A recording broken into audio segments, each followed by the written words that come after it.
Hey, this is Cgaga 60 Inches Daily Tips. Subscribe to make your daily life easier. Stewed brisket with tomatoes. 1. Ingredients: 500 grams briskets, 3 tomatoes, 5 sections of green Chinese onion, 3 spoons of salt, 2 slices of ginger, 1 piece of cashew bark, 6 rock candies, 1 piece bay leaf, 3 spoons of soy sauce, a pot of boiled water, 3 spoons of tomato sauce.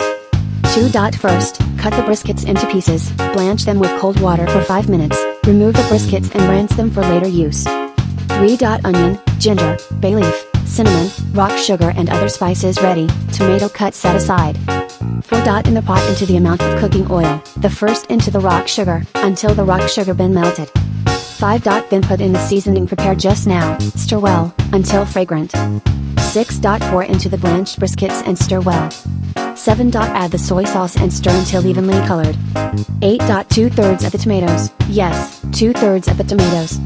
9. Then it's time to turn to a casserole. If you don't have a casserole, simmer in an iron casserole. 10. Then pour in a little more boiling water, not much more than the beef, as the stew will still evaporate a little over time. 11. Add tomato sauce, turn to medium heat, cover and begin to simmer, 40 minutes. 12. Simmer for 40 minutes before adding salt. If you're not sure you've added enough water, make sure to watch the stew and add it anytime if there's less water. 13. Pour the remaining 1/3 of the tomatoes into the pan and simmer for another 5 minutes. Scoop up and enjoy. Thanks for watching. Subscribe us for more tips.